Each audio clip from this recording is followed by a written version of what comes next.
Hello everyone, this is Jitendra Kumar और आप सबका स्वागत है हमारे अपने यूट्यूब चैनल एडुकेयर एकेडमी में। आज मैं आ गया हूँ एक नया वीडियो लेकर के, माइक्रो ऑर्गेनिज्म फ्रेंड और फो।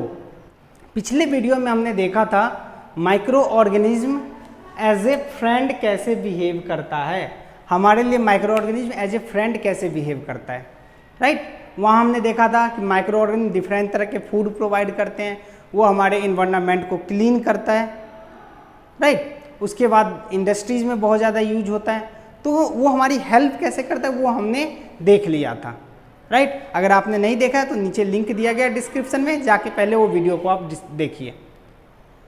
आज के वीडियो में जो हम डिस्कस करने वाले हैं वो माइक्रो ऑर्गेनिज्म एट ए फोज, ठीक है। हमारे लिए एज ए दुश्मन, हमारा काम वो खराब कैसे करता है इसके बारे में हम डिस्कस करने वाले हैं, राइट। आप सबको पता होगा माइक्रो ऑर्गेनिज्म के कारण क्या होता है, बहुत तरह की बीमारी होती है। तो और क्या क्या डिफेक्ट हो सकता है, क्या क्या बीमारियां हो सकती हैं इन माइक्रो ऑर्गेनिज्म के कारण, वो सब हम आज डिस्कस करने वाले हैं। क्लियर है? तो चलिए शुरू करते हैं। देखिए, माइक्रो ऑर्गेनिज्म जो हार्मफुल माइक्रो ऑर्गेनिज्म होते हैं उसके कारण से जो जनरली हमारे ये डिफेक्ट होते हैं। पहला, हमारा खाना खराब कर सकता है, राइट। आप सुबह का खाना अगर देखो, खाना बनता है, गर्मी का मौसम है, उस खाना को आप फ्रिज में ना डालो, बाहर रखो, तो क्या होता है उसके ऊपर माइक्रो ऑर्गेनिज्म ग्रोथ करेगा और जिसके कारण से उसके अंदर जो फैट होता है वो ऑक्सीडाइज होता है और हमारा खाना खराब होता है, उसका स्मेल आता है, टेस्ट खराब हो जाता है, तो ये खाना खराब कर रहा है। उसके बाद हमारे क्लॉथेज को खराब कर देता है। अब देखो, किसी क्लॉथ को आप क्या करो, मॉइस्ट कंडीशन में रख दो और फिर उसको गर्मी में रख दो, वहाँ पे वो खराब होना शुरू हो जाएगा, वहाँ पे फंगस का अटैक हो जाएगा। आपने देखा होगा, अगर बारिश के मौसम में अगर कपड़े को धूप के अंदर ना डालो तो वहाँ पे काले काले से धब्बे हो जाते हैं, वो भी क्या है, माइक्रो ऑर्गेनिज्म का अटैक है। इवन बरसात के मौसम में आप लेदर के जो जूते होते हैं, जूते वगैरह, अगर वो भीग जाए और उसको सही से आप प्रॉपर धूप में ना रखो, उसे वार्म कंडीशन में दो, तो वहाँ पे फंगस का ग्रोथ हो जाता है, राइट। तो इस तरीके से हमारे क्लॉथ को भी वो खराब कर सकता है। उसके बाद माइक्रो ऑर्गेनिज्म के कारण डिफरेंट बीमारियां होती हैं। अब वो बीमारियां सिर्फ हम में नहीं होती है, सिर्फ ह्यूमन बींग्स में नहीं होती है, वो प्लांट में भी होती है और एनिमल में भी हो सकती है। एनिमल मैंने लिखा मतलब human beings and other animals, सबको मैंने यहाँ इंक्लूड कर लिया। और उसके अलावा प्लांट में भी इसके कारण से बहुत सारी बीमारियाँ होती हैं, राइट। अब कौन कौन सी बीमारी होती है प्लांट के अंदर माइक्रो ऑर्गेनिज्म के कारण, तो देखिए यहाँ पे हम प्लांट से होने वाली बीमारी की बात करते हैं। पहला होता है पोटैटो ब्लाइट, ठीक है। पोटैटो ब्लाइट जो होता है एक आलू के अंदर बीमारी है, जो बेसिकली किसके कारण से होता है, वायरस के कारण से होता है, वायरस का अटैक होता है। उसके कारण से क्या होता है, आपने देखा भी होगा, आलू जो होता है उसके आप कहीं कहीं पे देखोगे ग्रीनिश कलर का पैचेज हो जाता है, ग्रीनिश कलर, ब्लैक कलर, काला काला सा हो जाता है कहीं कहीं पे, ठीक है। फिर ये क्या होगा, धीरे धीरे यह फटना शुरू हो जाएगा, वहाँ पे ब्रेकिंग होना शुरू हो जाएगा। और अगर इसको आप क्या करो, सब्जी के अंदर डाल दो, ऐसे आलू को अगर आप सब्जी में डाल दो तो पूरे सब्जी को खराब कर देता है, उसका टेस्ट बिल्कुल अलग हो जाता है। तो वो जो होता है क्या है, उस बीमारी को हम बोलते हैं पोटैटो ब्लाइट, जो किसके कारण से होता है, एक वायरस के कारण से होता है। क्लियर है? अगला जो हमारा है टोबैको मोजेक, ये क्या होता है, टोबैको का जो पत्ता होता है उसके लीफ पे ये वायरस का अटैक होता है, उसके कारण से टोबैको मोजेक होता है, राइट। नेक्स्ट देखो, रस्ट ऑफ व्हीट। देखो रस्ट ऑफ व्हीट, यहाँ नाम तो रस्ट ऑफ व्हीट है, लेकिन सिर्फ व्हीट के अंदर नहीं होता है, ये व्हीट जैसे जितने भी प्लांट होते हैं, जैसे बाजरा हो गया, राई हो गया, उस सारे के अंदर ये हमारा रस्ट ऑफ व्हीट होता है, ठीक है। और ये बहुत फ्रीक्वेंटली बीमारी है हमारे व्हीट प्लांट के अंदर। बेसिकली क्या होता है, जो हमारा व्हीट होता है उसके जो अगर पत्ते होते हैं, उस पत्ते पे डॉट डॉट डॉट काला काला कलर का एक स्पॉट बन जाता है। इस तरह से आपने देखा भी, अगर पत्ते हैं तो कभी कभी देखे होंगे लीफ के ऊपर, अगर आपने देखा होगा, अगर व्हीट प्लांट को आपने देखा होगा तो पत्ते पे इस तरह से काले काले से धब्बे स्पॉट हो जाते हैं, तो वो जो होता है रस्ट ऑफ व्हीट। और इसके कारण से हर साल हमारा 20% तक का प्रोडक्शन कम हो जाता है रस्ट ऑफ व्हीट का। अगर सपोज करो रस्ट ऑफ व्हीट अगर क्रॉप के अंदर ना हो तो प्रोडक्शन 20% तक राइज कर सकता है, ठीक है। नेक्स्ट जो हमारा है वो है सिट्रस कैंकर। सिट्रस कैंकर, देखो नाम से पता चल रहा है सिट्रस। सिट्रस क्या होता है, ऐसे फ्रूट जो खट्टा होते हैं, ठीक है। सिट्रस फ्रूट के अंदर हमारा कौन कौन सा होता है, हमारा सिंपल सा एग्जांपल है, हमारा जितने भी खट्टे वाले फ्रूट है, जैसे हमारा लेमन हो गया, हमारा ऑरेंज हो गया, वो सारे हमारे सिट्रस फ्रूट होते हैं। और सिट्रस कैंकर के अंदर क्या होता है, सिट्रस फ्रूट का जो लीफ होता है उसके ऊपर डॉट डॉट सा इसी तरीके से धब्बा हो जाते हैं। या हमारा नींबू जो है, तो नींबू के ऊपर काले काले कलर का ठीक है, येलो येलो कलर का इस तरह से धब्बा हो जाता है, डॉट डॉट डॉट स्ट्रक्चर हो जाता है। अगर वो आपको दिख रहा है तो समझ जाइए वो आपको सिट्रस कैंकर हो रखा है उस लेमन को, राइट। और ये होता किसके कारण से? देखो बैक्टीरिया के कारण से होता है, बैक्टीरियल डिजीज है। तो ये हमने कुछ कॉमन डिजीज देखा जो जनरली प्लांट के अंदर आता है, राइट। अब एनिमल्स के अंदर जो डिजीज होते हैं उसकी बात करते हैं, जो ह्यूमन के अंदर नहीं, दूसरे एनिमल, दूसरे जो मैमल्स है उसके अंदर जो हो सकता है। जैसे पहला है foot and mouth disease in cattle.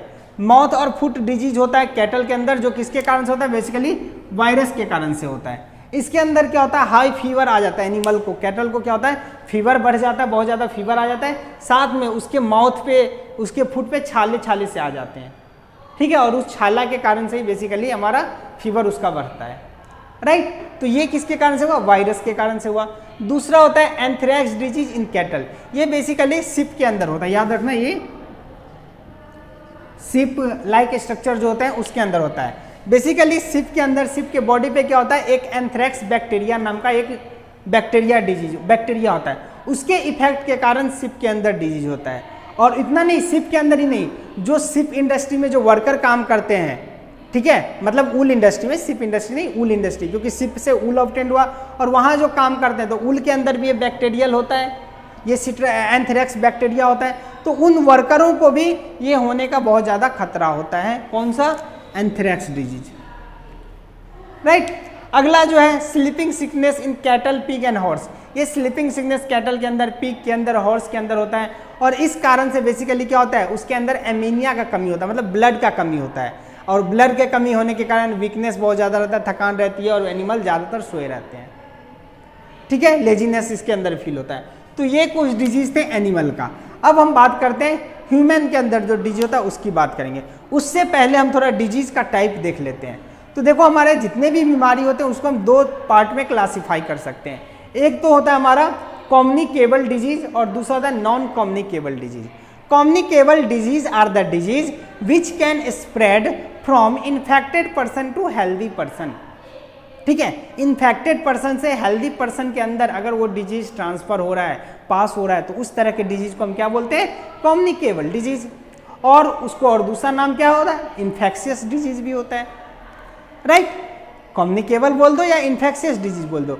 और ये होगा किसके कारण से? किसी न किसी माइक्रो ऑर्गेनिज्म के कारण से होगा।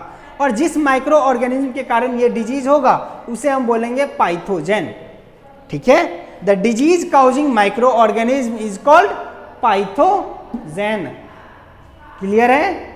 दूसरा जो टाइप है नॉन कम्युनिकेबल डिजीज या नॉन इन्फेक्शियस डिजीज या डिफिशियंसी डिजीज भी इसको कह सकते हो। ये ऐसे डिजीज होते हैं जो मुझे हो गया तो ये दूसरे को नहीं फैलेगा, एक इंसान को हुआ तो उसको, जैसे किसी को अगर हार्ट अटैक आता है, किसी को अगर सपोज करो कोई हेडेक हो रहा है, तो वो फैलने वाला डिजीज नहीं है, ठीक है। तो ऐसा डिजीज जो फैलता नहीं है उसको हम बोलते हैं non communicable disease. Kidney failure हो गया, आई ब्लाइंडनेस हो गया, नाइट ब्लाइंडनेस, मतलब रतौंधी जिसको शाम के समय अंधेरे में दिखाई नहीं देता, तो वो क्या एक दूसरे से फैलता है? नहीं फैलता। वो किसी न किसी मिनरल्स, किसी क्या उसका डिफिशियंसी के कारण से हो जाता है। जैसे नाइट ब्लाइंडनेस हमारे विटामिन ए के कारण से हो जाता है, ठीक है। तो इसको हम डिफिशियंसी डिजीज भी कह सकते हैं, और ये किसी के अंदर फैलता नहीं है। तो इस डिजीज की हम यहाँ पर बात नहीं करने वाले, नॉन कम्युनिकेबल डिजीज को हमें अभी नहीं देखना है, ठीक है। अभी हमें देखना है कम्युनिकेबल डिजीज की। तो अब कम्युनिकेबल डिजीज मतलब फैलेगा वो एक ऑर्गेनिज्म से दूसरे ऑर्गेनिज्म। अब कैसे फैलेगा, मीन्स क्या है? तो उसको फैलने का जो तरीका है ये मेनली हमारे 5 तरीके होते हैं। स्प्रेड थ्रू एयर, एयर के थ्रू स्प्रेड कर सकता है, ठीक है। दूसरा वाटर के थ्रू स्प्रेड कर सकता है। उसके बाद डायरेक्ट कांटेक्ट में आकर के स्प्रेड कर सकता है, कैरियर के द्वारा स्प्रेड कर सकता है, और फूड के द्वारा स्प्रेड कर सकता है। अब देखो एयर के तरह कैसे स्प्रेड कर सकता है, एयर के थ्रू कैसे स्प्रेड कर सकता है। सपोज करो मुझे कॉमन कोल्ड हुआ, यहाँ मैंने कोल्ड का एग्जांपल लिया, ट्यूबरकुलोसिस, मुझे कोल्ड हुआ। अब कोल्ड होगा तो स्नीजिंग बढ़ेगी, छींकना स्टार्ट हो जाएगा। जब मैं छींकूंगा तो मेरे नाकों से क्या होगा? वाटर ड्रॉपलेट एयर के अंदर आएगा, बोलो। अब वो वाटर ड्रॉपलेट के अंदर क्या होता है? जो बैक्टीरिया के कारण से हुआ है, जिसके कारण से भी है, वो माइक्रो ऑर्गेनिज्म उसके अंदर होगा। अब अगल बगल कोई होगा वो उसको इंटेक करेगा, ब्रीदिंग में लेगा, अब वो बीमारी उसको भी होगी। इसी कारण से अगर घर में किसी को, एक इंसान को अगर कोल्ड होता है तो पूरे घर को हो जाता है, आप लोगों ने देखा भी होगा, ठीक ठीक है, एक को फीवर होता है तो सबको फीवर हो जाता है, राइट। तो कारण हमारा यही होता है। अगला होता है स्प्रेड थ्रू वाटर, ये बहुत कॉमन है, अब तो थोड़ा कम हुआ है, पहले बहुत ज़्यादा होता था, क्योंकि अगर कंटामिनेटेड वाटर हम ड्रिंक करेंगे तो उसके अंदर जो बैक्टीरिया, उसके अंदर जो माइक्रो ऑर्गेनिज्म होंगे वो हमारे अंदर एंटर करेंगे और उसके कारण से बीमारी होगी, ठीक है। पहले कुछ सालों पहले क्या होता था, गांव में करोड़ों लोग मर जाते थे एक साथ, पूरा गांव खत्म हो जाते थे इस वाटर बॉर्न डिजीज, जैसे कॉलरा हो गया, टाइफाइड हुआ, अगर किसी को होता तो एक दो को नहीं होता था, पूरे गांव के गांव खत्म हो जाते थे। कारण क्या था, क्योंकि वो लोग प्रॉपर सैनिटेशन रखते नहीं थे, वो लोग अपने डेफिकेशन के लिए, अपने यूरिनेशन के लिए क्या करते थे, तालाब के किनारे जा करके, नदी के किनारे जा करके डेफिकेशन कर देते थे, एनिमल को उसी के अंदर साफ करते थे, ठीक है। तो उसके बॉडी का जितना माइक्रो ऑर्गेनिज्म हो गया, अगर कोई डेफिकेशन कर रहा है तालाब के अंदर, नदी के अंदर, तो वो जितने माइक्रो ऑर्गेनिज्म उसके डेफिकेशन के अंदर, वो तालाब के अंदर गया, नदी के अंदर गया। अब वही नदी आगे बढ़ रहा है, अब आगे दूसरे किनारे पे लोग नदी का ही पानी पहले पीते थे, वहां से पानी लेकर के वो पी रहे हैं, तो उसके अंदर गया तो उन्हें भी होता था, ठीक है। तो इसलिए गवर्नमेंट ने आज के डेट में बहुत सारा प्लान चलाया है, स्पेशली सैनिटेशन के ऊपर बहुत ज़्यादा फोर्स कर रहे हैं, ताकि ये बीमारी वाटर बॉर्न डिजीज कम हो जाए। डेफिकेशन, ओपन डेफिकेशन को गवर्नमेंट ने बैन कर दिया कि बाहर आप ओपन में डेफिकेशन नहीं कर सकते, आप अपने टॉयलेट का इस्तेमाल करो, ठीक है। गवर्नमेंट भी बहुत सारा जागरूकता चला रही है, बहुत अभी कुछ दिन पहले मूवी भी आई थी टॉयलेट एक करके, ठीक है, वहाँ भी हमें यही दिखाया गया, वाटर बॉर्न डिजीज के बारे में दिखाया गया है कि सभी लोग गाँव के लोटा पार्टी करके समथिंग लाइक था, ठीक है। तो वहाँ क्या था, ओपन डेफिकेशन के बारे में बताया गया था, ठीक है, उसके थ्रू जागरूक करने की बात चली थी। आगे जो है हमारा डायरेक्ट कांटेक्ट, डायरेक्ट कांटेक्ट मतलब अगर किसी को वो बीमारी हो रखा है, जैसे मीजल्स होता है, इसके एग्जाम्पल देख लो, कॉलरा होता है, टाइफाइड होता है, ठीक है, इसके एग्जाम्पल कोल्ड, टीबी और भी बहुत सारे होते हैं। अब डायरेक्ट कांटेक्ट के एग्जाम्पल है मीजल्स, मीजल्स हो गए, चिकन पॉक्स हो गए, स्मॉल पॉक्स हो गए, आप लोगों ने देखा जिसको माता बोलते हैं, ठीक है, जो माता आ जाती है चिकन पॉक्स उसको बोलते हैं, ठीक है।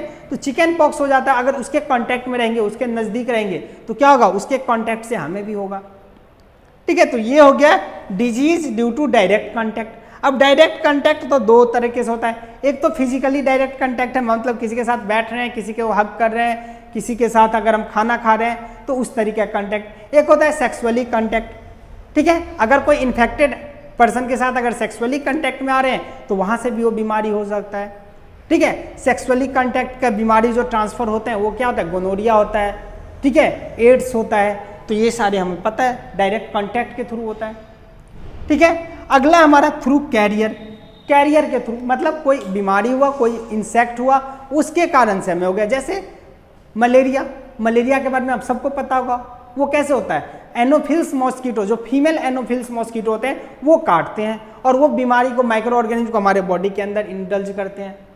तो इन्फेक्टेड मुझे मलेरिया हुआ, वही मच्छर मुझे काटा, अब वो ये मेरे अंदर से लेकर के वो बैक्टीरिया को आपको काटेगा, आपके अंदर भी डाल देगा, तो वो आपको भी होगा, ठीक है। मलेरिया हो गया, चिकनगुनिया हो गया, तो इसको अगर रोकना है तो क्या कर सकते हैं, हम अगल बगल के कहीं पे वाटर को रुकने ना दे, ठीक है, कहीं पे स्टेगनेंट वाटर ना होने दे, पानी को रुकने ना दे, क्योंकि आप सबको पता होगा मलेरिया जो ग्रोथ करता है, मतलब वो मॉस्किटो जो ग्रोथ करता है वो रुके हुए पानी में होता है, राइट। इसके अलावा भी है रेबीज वायरस, कुत्ते के दांतों के अंदर वायरस होता है, रेबीज नाम का वायरस होता है, ठीक है, वो अगर काटेगा तो वो आपके अंदर, देखो वायरस था कुत्ते के अंदर, उसने काटा, वो आपके अंदर आया, तो एक कैरियर का काम करता है। मक्खी का एग्जाम्पल ले सकते हो, फ्लाई का, कहीं भी मार्केट में आप ओपन में कुछ खाने जाते हो, बाहर में स्ट्रीट फूड खाते हो, वहाँ पे क्या होते हैं, मक्खी रहती है, और मक्खी के बगल में ही जहाँ उसका स्टॉल लगा रहता है, पता नहीं क्या है इंडिया में, स्टॉल जस्ट नाले के बगल में ही लगता है, कहीं साफ सुथरे पे स्टॉल नहीं लगता है। अब नाले में मक्खी बैठा है, कुछ देर बाद जो भी आप खाते हो उस पर मक्खी बैठेगा, ठीक है, तो नाले का मटेरियल आपके वहाँ गया, बैक्टीरिया वायरस वहाँ गया, अब उसको आप खाते हो तो आपके बॉडी के अंदर इंटर करेगा, ठीक है। तो आज से बंद कर दो स्ट्रीट फूड खाना, समझ में आया। अब आगे देखो स्प्रेड थ्रू फूड, फूड के थ्रू अगर हम कंटामिनेटेड फूड खा रहे हैं, यहाँ जो हमारा स्पॉइल फूड हमने कहा था कि हमारा फूड अगर खराब हो चुका है, अब उसको फिर भी हम खा रहे हैं तो उसके थ्रू हो सकता है, या कोई इन्फेक्टेड पर्सन है उस खा रहे हैं तो उसके मुंह का बैक्टीरिया उस फूड में गया, अब उसी खाना को हम भी खा रहे हैं, इसलिए हमें ये हो गया। इसलिए कहा जाता है झूठा फूड नहीं खाना चाहिए, ठीक है, झूठा फूड, अगर कोई इन्फेक्टेड पर्सन है, अगर उसका झूठा आप खाओगे तो उसके माउथ का जो बैक्टीरिया या जो भी माइक्रो ऑर्गेनिज्म है वो खाने में मिलेगा, और अगर उसको आप खाते तो आपके अंदर उग जाएगा, तो आप भी इन्फेक्टेड हो जाओगे। ठीक है, तो ये सारे इन्फेक्शियस डिजीज थे हमारे, जो हमारे माइक्रो ऑर्गेनिज्म के कारण होते थे। तो देखो हमने डिजीज तो देख लिया, अब हम बात करते हैं एनिमल के अंदर देख लिया हमने, प्लांट के अंदर देख लिया, अब हम देखते हैं कि ह्यूमन के अंदर कौन कौन से डिजीज होते हैं इन माइक्रो ऑर्गेनिज्म के कारण। ठीक है, तो चलिए अब स्टार्ट करते हैं माइक्रोबियल डिजीज जो ह्यूमन बींग्स के अंदर होता है। ठीक है, ऐसे माइक्रोब्स के कारण जो डिजीज जो ह्यूमन बींग्स के अंदर आता है। तो सबसे पहले हम बैक्टीरियल माइक्रो ऑर्गेनिज्म के बारे में, जो बैक्टीरिया से होने वाले डिजीज। तो बैक्टीरिया से होने वाले डिजीज हमारे पास जनरली जो होते हैं, ट्यूबरकुलोसिस होते हैं, ठीक है, जिसको हम टीबी भी बोलते हैं इन शॉर्ट, निमोनिया हो गया, कॉलरा हो गया और टाइफाइड हो गए, ये बहुत कॉमन डिजीज है जो होता है। ठीक है, और ये बैक्टीरियल डिजीज जनरली हमारा एयर, वाटर, फूड से ट्रांसमिट करता है। तो ट्यूबरकुलोसिस बेसिकली एयर के थ्रू ट्रांसपोर्ट होने वाला है। ट्रांसमिटेड बाय मतलब कैसे फैलता है, वो इन्फेक्शियस है तो इन्फेक्शन फैलेगा तो एक इंसान से दूसरे इंसान में कैसे वो फैलता है। तो ये जो ट्यूबरकुलोसिस है वो एयर के माध्यम से फैल सकता है। निमोनिया वो भी एयर के माध्यम से फैलता है। उसके बाद हमारा कॉलरा और टाइफाइड है, वो गंदे खाना खाने से, मतलब जूठा खाना खाने से या खराब खाना खाने से, या फिर गंदे पानी पीने से, कंटामिनेटेड वाटर को ड्रिंक करने से ये हमारा होता है। ठीक है, अब इसके लक्षण की बात करते हैं। तो सबसे पहले ट्यूबरकुलोसिस है, तो उसके अंदर हल्का हल्का फीवर होता है, सांस लेने में तकलीफ होती है, खांसी बहुत ज़्यादा होता है। ठीक है, तो ये हमारा ट्यूबरकुलोसिस का, यहाँ फीवर थोड़ा कम रहता है, ठीक है, लेकिन सांस लेने में काफ़ी तकलीफ होती है। सेकेंड, अगर निमोनिया की बात करें, ये जनरली बच्चों में बहुत ज़्यादा होता है। तो इसके अंदर क्या होता है, हाई फीवर होता है, फीवर जल्दी कम नहीं होता रहता है। ठीक है, हाई फीवर होता है और इन्फ्लामेशन ऑफ लंग्स, लंग्स का सूजन हो जाता है लंग्स के अंदर, राइट, लंग्स फूलना शुरू कर देता है। उसके बाद अगर बात करें कॉलरा के अंदर, तो ये यहाँ वोमिटिंग होता है, लूज मोशन होता है, डिहाइड्रेशन होता है। देखो वोमिटिंग भी हो, लूज मोशन भी हो, तो ऑटोमेटिक है डिहाइड्रेशन हो ही जाएगा उसके अंदर, मतलब पानी की कमी उसके बॉडी में हो जाएगी, राइट। और अगला यहाँ पर टाइफाइड के अंदर continuous fever due to infection in intestine. इसके अंदर क्या होता है, जो कॉलरा जो जिसके कारण से होता है टाइफाइड, वो इन्फेक्शन इंटेस्टाइन के अंदर इन्फेक्शन कर देता है, और जिसके कारण से काफ़ी लंबे दिनों तक फीवर आता रहता है, आएगा खत्म होगा फिर दोबारा से आ जाएगा, तो एक कंटिन्यूअस प्रोसेस में चलता रहता है। तो ये हमने सिम्टम देख लिया, लक्षण देख लिया कि क्या क्या लक्षण होता है। इसके बाद इसका प्रिवेंटिव मेजर्स क्या है, मतलब इससे हम बच कैसे सकते हैं, या अगर हमें हो गया तो इसका क्या उपाय है। तो पहला अगर ट्यूबरकुलोसिस का, तो उसका BCG वैक्सीन का नाम है, ये वैक्सीन लगता है। उसके बाद क्लीनलीनेस लिखो, देखो यहाँ पे कुछ कॉमन पॉइंट अगर प्रिवेंशन में क्लीनलीनेस हो गया, पर्सनल हाइजीन हो गया, ये सब सारे में आप लिख सकते हो। ठीक है, तो इसको क्लीनलीनेस कर सकते हो।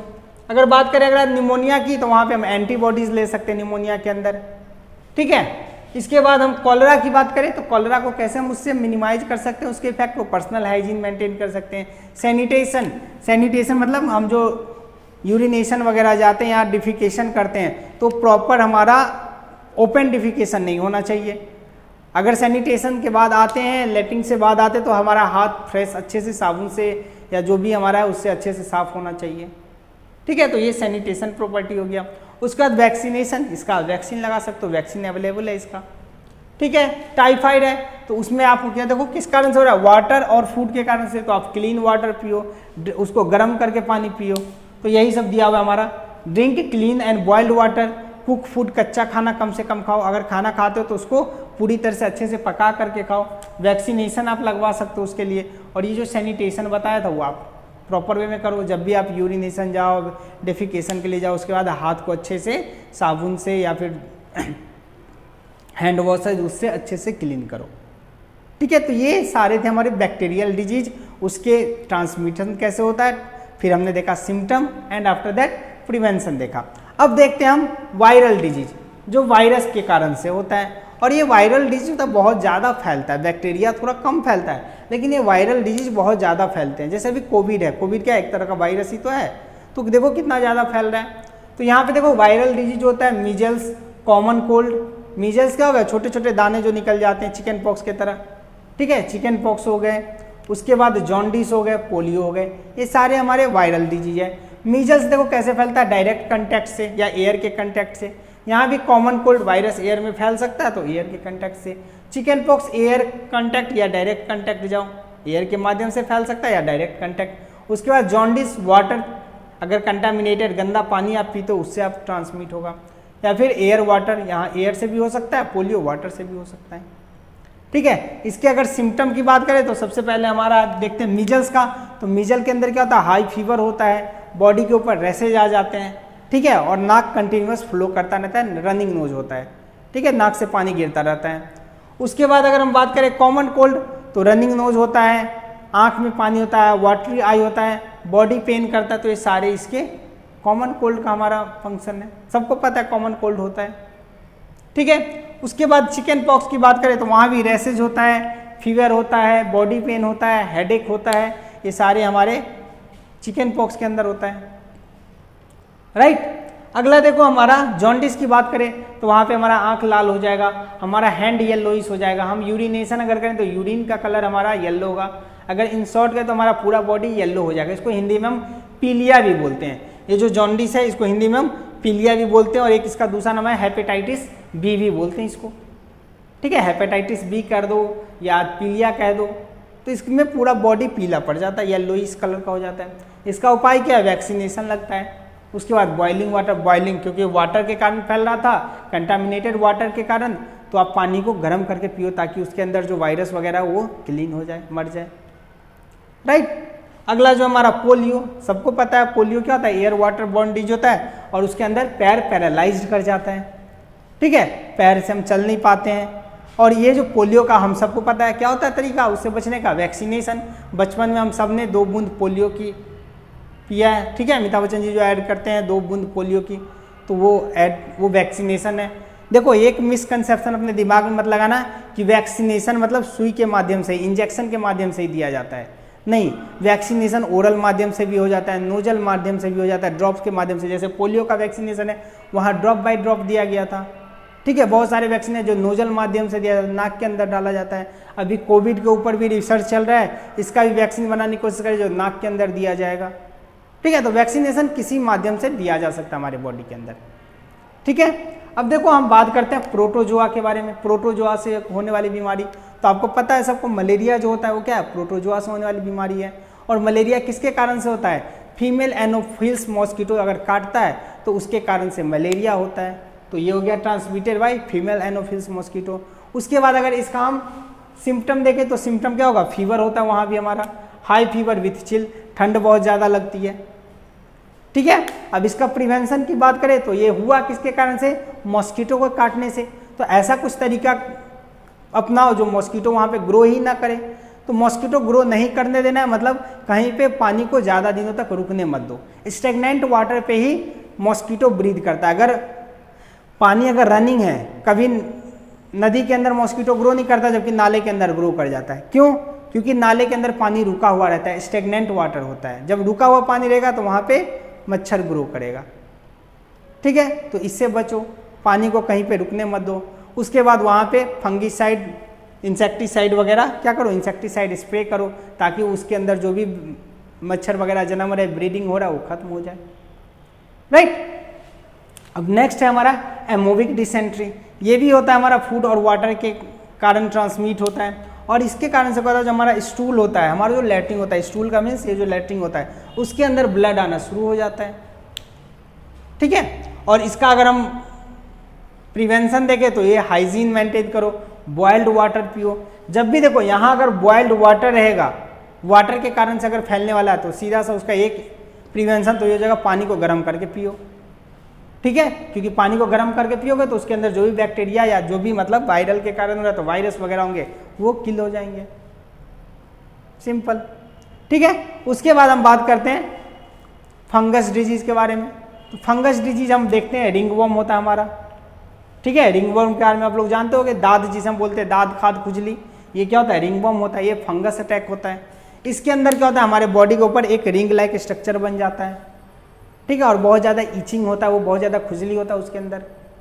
राइट, तो ये हो गया। इसका सिम्टम क्या होता है, वही सर्कुलर रिंग बना दिया। सर्कुलर रिंग बनाने के कारण उसको खुजली बहुत ज़्यादा होगा वहाँ पर। ठीक है, उसके बाद अगर इसका प्रिवेंशन देखो तो वहाँ पे क्रीम लगाओ, ऑइंटमेंट लगाओ, मीन्स इन शॉर्ट मेडिकेशन लो, उसका दवा लो। ठीक है, बॉडी को हमेशा ड्राई रखो। आपने देखा होगा कि रिंग वॉर्म वगैरह उसी जगह पर होता है जहाँ पे बॉडी मॉइस्चर ज़्यादा होता है, जैसे ये जॉइंट के पास, यहाँ गले के ऊपर, कमर के ऊपर, क्योंकि यहाँ पे मॉइस्चर जो हमारा पसीना आता है वो कुछ देर के लिए इकट्ठा रह जाता है, क्योंकि हम मुड़े हुए हैं तो यहाँ पे इकट्ठा हो जाएगा। तो जहाँ पे भी मॉइस्चर का अमाउंट ज़्यादा होगा वहाँ पे इसका संभावना है। तो यहाँ पे एक लाइन और लिख सकते हो, कीप द स्किन ड्राई। ठीक है, तो ये हमारे थे माइक्रोबियल डिजीज। ठीक है, अब जो हमारा टॉपिक रह गया उसके अंदर हम डिस्कस करते हैं प्रिवेंशन ऑफ फूड। तो चलिए अब स्टार्ट करते हैं हम फूड प्रिजर्वेशन। फूड प्रिजर्वेशन का मतलब होता है फूड को सुरक्षित रखना, सही रखना। ठीक है, वो डिस्ट्रॉय ना हो। तो सबसे पहले बात करते हैं फूड हमारा खराब होता क्यों है, खाना हमारा खराब होता क्यों है। तो due to the attack of micro organism, वहाँ पे माइक्रो ऑर्गेनिज्म का ग्रोथ होगा, उसी के कारण से हमारा खाना खराब होता है।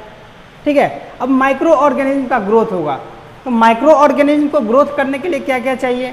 3 कंडीशन चाहिए होता है माइक्रो ऑर्गेनिज्म के कारण। एक तो हमारा चाहिए वाटर चाहिए, उसको मॉइस्चर प्रेजेंट होना चाहिए, कंडीशन। दूसरा क्या चाहिए? वाटर हो गया, उसके बाद वार्म क्लाइमेट चाहिए, वार्म क्लाइमेट चाहिए, और साथ में एयर चाहिए, वार्म क्लाइमेट। ठीक है, क्लाइमेट वहाँ का गर्म होना चाहिए, वाटर चाहिए और एयर चाहिए। ये 3 कंडीशन अगर होगा तो ऑटोमेटिक माइक्रो ऑर्गेनिज्म हमारा ग्रोथ करेगा। और माइक्रो ऑर्गेनिज्म ग्रोथ करेगा किसी भी खाने के ऊपर या उसके अंदर, तो हमारे खाने को खराब कर देगा। ठीक है, अब खाने को हमको प्रिजर्व करना है, उसको सही रखना है। तो हम क्या चाहें कि ये तीनों कंडीशन को हम कम कर दें, जितना कम कर सकते हैं हम वाटर वहाँ से हटा दें, वार्म कंडीशन को हम ठंडा कर दे, या फिर एयर के सप्लाई को कट कर दे। तो इन कंडीशन को कम करके हम खाने को ज़्यादा दिन तक सुरक्षित रख सकते हैं, क्योंकि माइक्रो ऑर्गेनिज्म को ग्रोथ होने में वहाँ पे दिक्कत होगी। ठीक है, तो माइक्रो ऑर्गेनिज्म को अगर आपके खाना को अगर आपको सही रखना है तो आप 2 तरीके से रख सकते हो। एक तो माइक्रो ऑर्गेनिज्म को, वहाँ जितने भी माइक्रो ऑर्गेनिज्म है उसको किल कर दो, खत्म कर दो। ठीक है, दूसरा उसके ग्रोथ को कम कर दो। ठीक है, जिस रेट में वो बढ़ रहा है उसके ग्रोथ को कम कर दो, इनहेबिटेट कर दो। ठीक है, तो ये करने का, ऐसा करने का हमारे पास कुछ प्रोसेसेस हैं। कौन कौन से तरीके हैं वो तरीके यहाँ दिए हुए हैं। प्रिवेंशन का मतलब तो आप सबको पता ही होगा, फूड प्रिजर्वेशन का मतलब होता है to prevent the spoilage of food from the attack of micro organism. Right, अब क्यों करते हैं? क्योंकि वो खाना अगर हम खाएंगे तो हमारा क्या होगा? फूड पॉइजनिंग होगा, तबीयत खराब होगा। राइट, अब देखो कौन कौन सा तरीका है। तो सबसे पहला तरीका है ड्राइंग या डिहाइड्रेशन। ड्राइंग का मतलब होता है उसके अंदर से वाटर को रिमूव करना। देखो एक कंडीशन हमारा वाटर रिमूव करने वाला कंडीशन है, मतलब वाटर को वहाँ से रिमूव कर रहे हैं। तो ड्राइंग के अंदर क्या होता है? जितने भी पेरिशेबल सब्सटेंस होते हैं, जो सड़ने गलने वाले सब्सटेंस होते हैं, या फिर हमारा चावल हो गया, गेहूं हो गया, देखा होगा आपने, वो खेत से जब आता है तो उसको हम पहले छत पे या कहीं पे धूप में उसको फैला देते हैं। क्यों फैलाते हैं? कि उसके अंदर जो एक्सेस मॉइस्चर है वो रिमूव हो जाए। और अगर वो एक्सेस मॉइस्चर रिमूव हो जाएगा तो वहाँ पे ये माइक्रो ऑर्गेनिज्म का ग्रोथ क्या होगा? कम हो जाएगा। ग्रोथ होने की पॉसिबिलिटी काफ़ी हद तक कम हो जाएगी, जिससे हमारा फूड वो डिस्ट्रॉय नहीं होगा और ज़्यादा दिन तक रह सकता है। इसका हम यूज कहाँ पे करते हैं? तो जितने भी ग्रेन हो गए उसके लिए, दाल के लिए, ग्रेन के लिए, जितने भी मसाला होते हैं उसको सुखा के रखते हैं, या फिर इवन वेजिटेबल को भी सुखा करके रखा जाता है। ठीक है, वेजिटेबल को क्या करते हैं? जैसे अगर हम सपोज करो गोभी है, गोभी जिस सीजन में मिलता है उस सीजन में उसको हम क्या करते हैं? धूप में सुखा देते हैं। और जिस सीजन में नहीं अवेलेबल होता है उसको एयर टाइट कंटेनर में बंद करके उस सीजन में उसको हम यूज कर सकते हैं। राइट, तो ये जो हमारा मेथड है बाय ड्राइंग मेथड। दूसरा मेथड है फ्रीजिंग और रेफ्रिजरेशन। देखो दूसरे पॉइंट में हमको चाहिए था वार्म क्लाइमेट ग्रोथ करने के लिए, अब हम क्या कर रहे हैं? उस क्लाइमेट को कम कर दे रहे हैं, ठंडा कर दे रहे हैं, बिल्कुल ठंडा कर दे रहे हैं। अब ठंडा हो जाएगा तो माइक्रो ऑर्गेनिज्म का ग्रोथ बिल्कुल ना के बराबर हो जाएगा, और जो है भी वो मर जाएगा। तो उस प्रोसेस को बोलते हैं फ्रीजिंग एंड रेफ्रिजरेशन। जो हम खाना को फ्रिज के अंदर रख देते हैं, फ्रूट को फ्रिज के अंदर रखते हैं ज़्यादा दिनों तक चलाने के लिए, ये वही प्रोसेस है। Right, next one is pasteurization. Pasteurization देखो बेसिकली क्या होता है? ये होता है हमारा pasteurization milk, beer, wine, honey, इस सबको कंजर्व रखने का तरीका होता है। इसके अंदर हम क्या करते हैं, जो भी सब्सटेंस है, सपोज करो मैं मिल्क की बात कर रहा हूँ, तो मिल्क को हम गर्म करते हैं कितने डिग्री सेल्सियस पे, 70 डिग्री से अबव सेल्सियस पे हम गर्म करते हैं और उसको 15 मिनट तक गर्म करते हैं। 70 डिग्री 110 डिग्री के बीच में हम गर्म करते हैं और उसको 15 मिनट तक गर्म करते रहते हैं कंटिन्यूअस। ठीक है, हाई टेम्परेचर पे गर्म किया, उसको फिर सडनली हम ठंडा कर देते हैं और ठंडा करने से क्या होता है, उसके अंदर जितने भी माइक्रो ऑर्गेनिज्म होते हैं वो किल हो जाता है और इस कारण से वो लंबे समय तक चल सकता है। ठीक है, इस मेथड का डिस्कवरी किया था लुईस पैस्चर ने। ठीक है, यहाँ दिया हुआ है लुईस पैस्चर, ये इसके डिस्कवर थे, इन्होंने ये तरीका निकाला था। ठीक है, आप और इसका यूज होता है बियर वगैरह पे, हनी वगैरह पे, या फिर आप मिल्क लाते हो, आज अगर घर में मिल्क है पैकेट वाला तो वहाँ पे देखना लिखा रहेगा पैस्चराइज्ड मिल्क, मीन्स वो मिल्क को कैसे कंजर्व किया गया, पहले बहुत ज़्यादा टेम्परेचर पे गर्म किया हो गया होगा 15 मिनट के लिए, फिर सडनली ठंडा कर दिया गया होगा। ठीक है, इसलिए वो इतने दिनों तक इतने दूर से आता है फिर भी खराब नहीं होता। ठीक, अगला जो हमारा है एडिंग सॉल्ट एंड शुगर। देखो सॉल्ट और शुगर जो होता है हमारा नेचुरल प्रिजर्वेटिव होता है, वो जब हम किसी चीज़ के अंदर डालते हैं और अगर उसके अंदर बैक्टीरिया है तो वो क्या करता है, बैक्टीरिया पे रिएक्ट करता है और उसके बॉडी से वाटर रिमूव कर देता है। बैक्टीरिया के अंदर वाटर रिमूव कर देता है और वाटर रिमूव करने के कारण बैक्टीरिया मर जाता है। तो इस कारण से सॉल्ट और शुगर ऐड करने से हमारा खाना ज़्यादा समय तक कंजर्व रह सकता है। आपने देखा होगा अचार के अंदर क्या करते हैं, नमक बहुत ज़्यादा अमाउंट में डाला जाता है। ठीक है, और उस कारण से क्या होता है, वहाँ पे माइक्रो ऑर्गेनिज्म का ग्रोथ काफ़ी कम होता है, ना के बराबर, इसलिए कई सालों तक अचार चल जाता है। जैम वगैरह हो गया, सॉस हो गया, केचप हो गया, इस सब के अंदर शुगर डाला जाता है तो वहाँ पे माइक्रो ऑर्गेनिज्म ग्रोथ नहीं करता। ठीक है, तो वही था बाय एडिंग सॉल्ट और शुगर। अगला है एडिंग केमिकल्स। केमिकल्स कुछ ऐसे केमिकल्स होते हैं जिसको ऐड करके हम अपने खाना को कंजर्व रख सकते हैं, जैसे हमारा सिट्रिक एसिड हो गया, ठीक है, विनेगर हो गया, सोडियम बेंजोनेट हो गया, पोटासियम मेटाबायोसल्फेट हो गया। ये सब ऐसे केमिकल्स हैं जो फूड मटेरियल के अंदर अगर हम मिलाते हैं तो वहाँ पे बैक्टीरिया का ग्रोथ नहीं होगा, वहाँ पे माइक्रो ऑर्गेनिज्म का ग्रोथ नहीं होगा। Right, the next one is Canning. Canning मतलब होता है एयर टाइट मटेरियल को पैक करना, किसी मटेरियल को एयर टाइट कंटेनर के अंदर पैक करना। तो ये दो तरीके से किया जाता है, एक तो आप कैन के अंदर, किसी बर्तन के अंदर आप कैन को उसको रख दो और उसको गर्म कर दो हाई टेम्परेचर पे, एक ये तरीका होता है।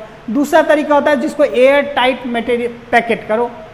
ठीक है, एयर टाइट पैकेट मतलब उसके अंदर एयर बाहर से कोई एंटर ना कर पाए। जैसे चिप्स वगैरह के अंदर, चिप्स वगैरह में तो हम नाइट्रोजन गैस डालते हैं, उसकी बात बताता हूँ। बहुत सारे मटेरियल होते हैं, जैसे मीट वगैरह को हमको पैक करना हो ज़्यादा दिनों तक, तो उसको हम क्या कर सकते हैं, एयर टाइट पैक करते हैं, मतलब उसके अंदर कोई भी एयर न रहे, सारे एयर को बाहर निकाल दिया जाए तो काफ़ी दिनों तक रह सकता है। तो वो हो गया हमारा कैनिंग के अंदर। दूसरा होता है एयर टाइट पैकिंग या इनर्ट गैस पैकिंग। जैसे चिप्स वगैरह होता है उसके अंदर हवा ही भरा होता है लेकिन वो ख़राब नहीं होता है, तो वहाँ पे हम क्या करते हैं, जो हमारा ऐसे गैस को हम फिल करते हैं जो ख़राब नहीं करने वाला, तो जैसे नाइट्रोजन गैस होता है, ठीक है, वो सब नॉन रिएक्टिव गैस होता है, बहुत कम रिएक्शन करता है, तो उस गैस को हम फिल करते हैं जिस कारण से हमारा चिप्स ख़राब नहीं होता, वो क्रंची रहता है लंबे समय तक। राइट, उसके बाद हमारा है एडिंग ऑयल। ऑयल को ऐड करके, ऑयल का ये भी एक तरह का नेचुरल प्रिजर्वेटिव है। अगर हम किसी खाना के अंदर ऑयल को ऐड करते हैं तो वहाँ माइक्रो ऑर्गेनिज्म जल्दी ग्रोथ नहीं करता है, तो एक तरह से हमारा ये नेचुरल प्रिजर्वेटिव की तरह काम किया। राइट, तो ये सारे हमने देखा कि फूड को हम कैसे कंजर्व करते हैं। तो सबसे पहले हमने देखा था चैप्टर में माइक्रो ऑर्गेनिज्म क्या होता है, कितने तरह के माइक्रो ऑर्गेनिज्म होते हैं, उसका क्लासिफिकेशन देखा था। फिर हमने देखा था वो हमारे लिए कैसे बेनिफिशियल है। राइट, और आज हमने देखा कि वो हमारे लिए कैसे हानिकारक है, हार्मफुल है, और फिर हम उसके हानिकारक का जो इफेक्ट होता है हमारे फूड के ऊपर, उसको हम कैसे कंजर्व कर सकते हैं। राइट, तो यहीं पे हमारा चैप्टर सेकेंड जो है वो कंप्लीट हुआ। ठीक है, अगर आप लोग को वीडियो अच्छा लगा तो लाइक कीजिए, शेयर कीजिए और सब्सक्राइब करना ना भूलें, ताकि आगे का जो वीडियो आए वो आप लोगों को मिलता रहे। अगर आपने पिछला वीडियो नहीं देखा है तो डिस्क्रिप्शन में चेक कीजिए, सारा वीडियो हमारा डाला हुआ गया है। ठीक है, मिलते हैं नेक्स्ट वीडियो में कुछ नया वीडियो लेकर के। Thank you.